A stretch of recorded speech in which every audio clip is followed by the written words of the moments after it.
Perverts. They're all around us. It might be your father.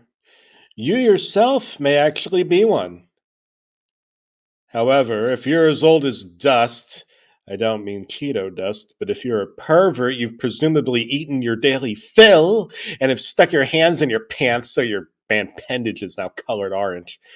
If you remember the late 1980s into early 90s, The Legend of Zelda cartoon, like I do, then I wouldn't be envious of that. It wasn't a good show. It was a hallmark of the MTV and NES.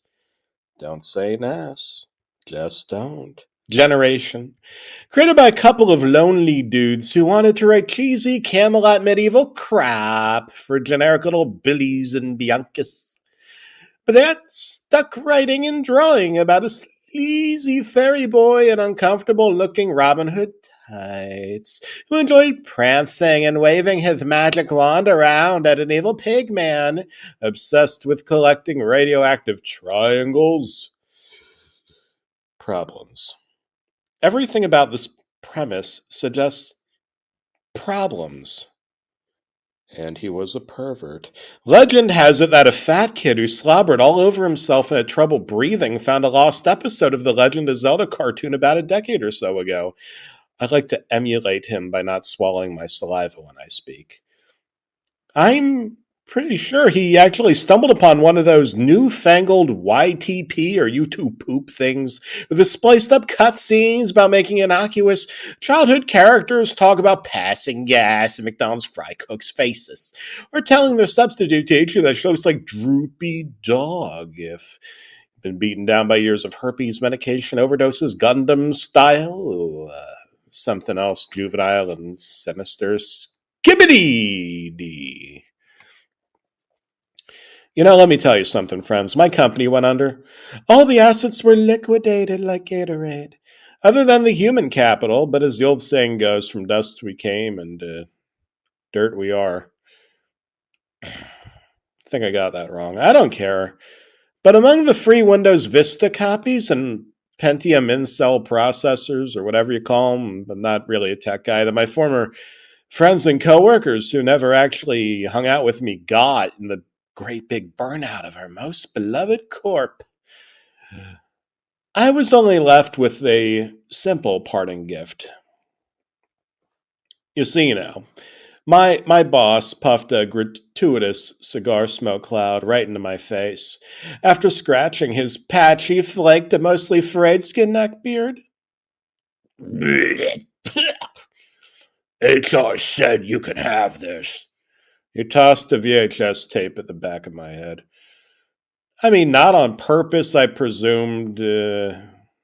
Fine, he obviously did on purpose. Nobody likes me. A Zelda cartoon on a VHS tape? Is this all I get for my services? I whelped back, feelings hurt. Winston. My boss took another puff of his Winston, scratched the back of his bald, bouncer-looking head, and then turned opposite me and stared off into the window's derelict urban warehouse horizon, like a frizzled and unkempt television chief of detectives, which in a way he basically was. That tape is more than you deserve.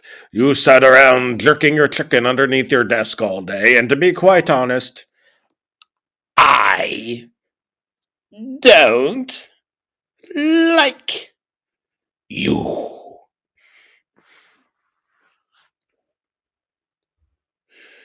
Well, I didn't argue. I didn't like me either. I drove home and popped the tape in.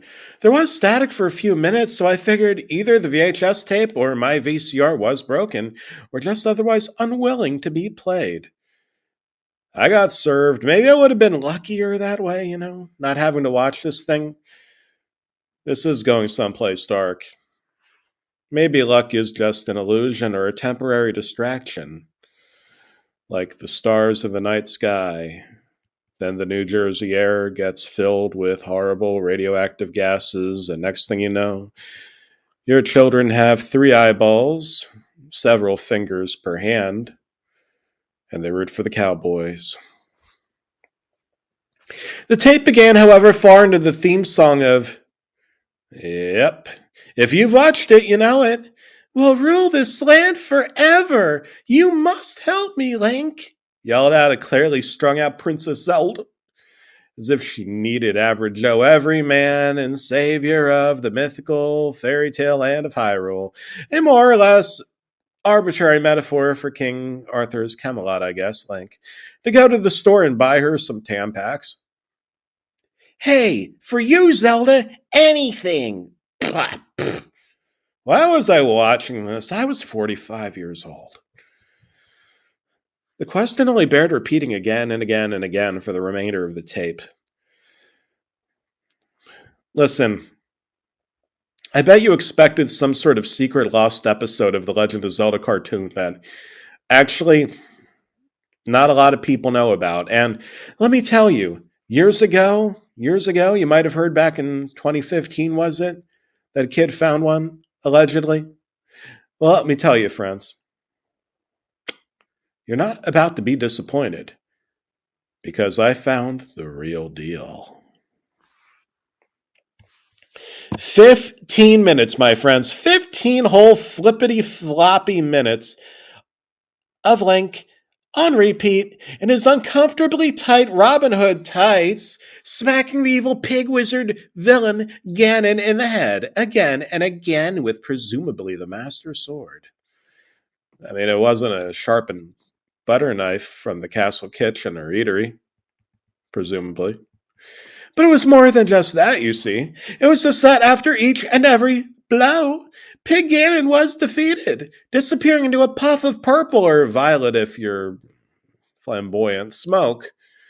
And then Link would turn around and stare directly into Zelda's eyes, his love interest, seductively growling, I did it! I saved the kingdom! How about a kiss as a hero's reward? Oh, where do I begin? I think what I do is I just tell you what happens. The princess. And the princess, well, Link and Zelda were in a dark and dreary cave filled with bats and delicious Lucky Charm marshmallow-looking ghosts. So you think they'd be anxious to get the hell out of there, rational people, but this is a horrible cartoon show made by Deke in the 90s. Ganon was presumably defeated, the kingdom presumably saved, a fitting final episode. But no, Princess Zelda just kept slapping Link across the face again and again with a frickin' gauntlet, like one of those Nintendo Power Gloves if designed and worn by a weirdo into sadomasochism. And each and every time, Link looked a little bit more beaten up. At first, there was scratches, scratch, with all of the consecutive attempts. It became harder and harder to look without wincing or even wanting to vomit up everything I had just eaten. All the Mountain Dew, all the Taco Bell. Each and every time Link smiled, that little elven face of his, now the corner of his mouth. Let me tell you, friends, it was more and more as if he kind of liked it. That's right. He freaking liked it. So the scratches became a black eye, and then it was like his jaw was dislocated. Eventually, a sharp spike from one of Zelda's gauntlet fingers struck Link right in the frickin' eye, and he bled all over the place, screaming. Zelda but she tugged on his freaking optic nerve, tugged and cartoonishly overextended like a Ren and Stimpy cartoon. Like screaming around, it was dragged all over the cavern floor, across rocks and crevices, and even little spots and puddles of what sure seemed to be lava, and his clothes and even layers of his skin were punctured and darkened to ash, burned straight through. I do mean all the way through.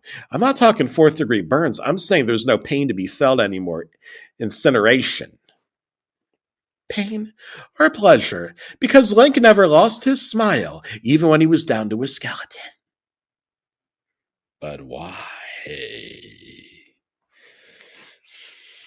That last scene, the one with the pulled out optic nerve that I described, it must have played out 4 or 5 times. It was slightly worse each and every time, until the very final scene, in which Zelda threw Link straight over a friggin' cavern cliff as it crumbled forever into a boiling pit of smoking, bubbling, boiling lava below.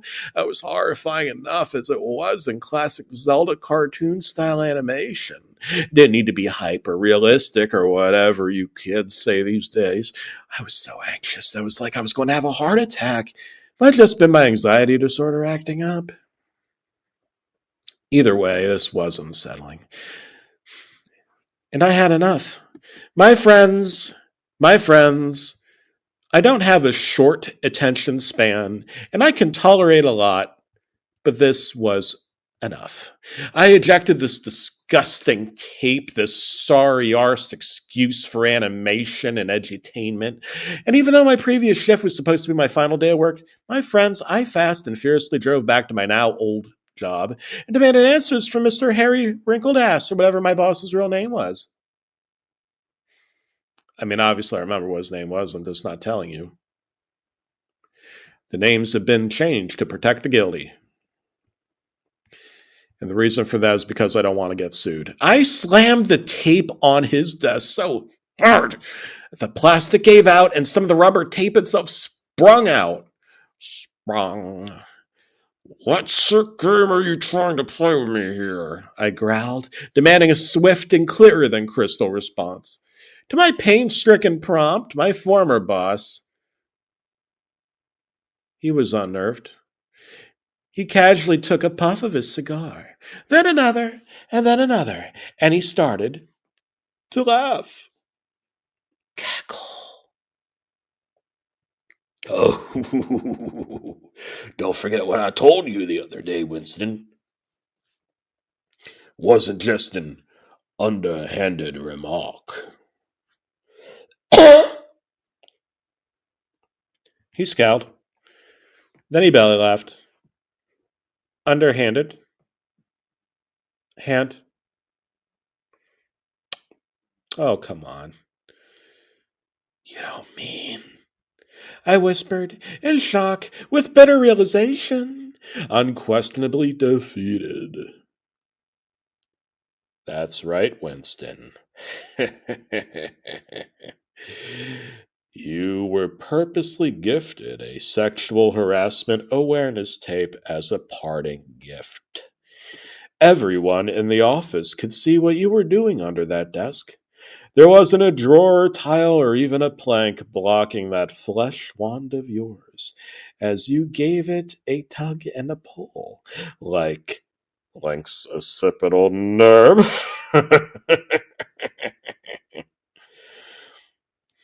He took another puff, then another. Consider it a training video on what not to do with your penis at the office. Also, the company wasn't really going under. You're fired. HR sends its regards.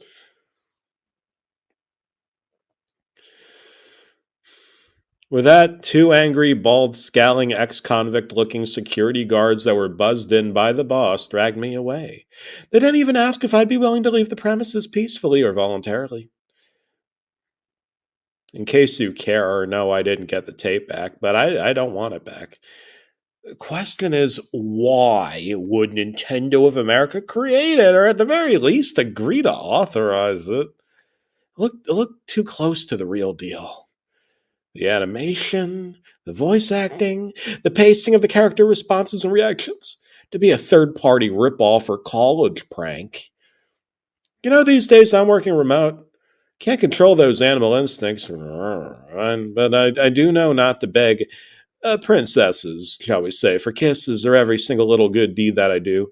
Now, these days, you might be looking for a princess, and they don't tell you till you're about to one thing or another, that they're actually a prince. Anyway, that's not the important point right now. They say that no good deed goes unpunished. My friends, I've been fired from a mediocre office job for being willing to learn, I guess. But I keep myself isolated now. And this way, the fewer good deeds that I have to do. As far as I'm concerned, Let that freaking pigman have his glowing neon triangles for all I friggin' care. I make 6 figures now selling health insurance over the phone and taking seniors off their meal plans. Now, fruck off.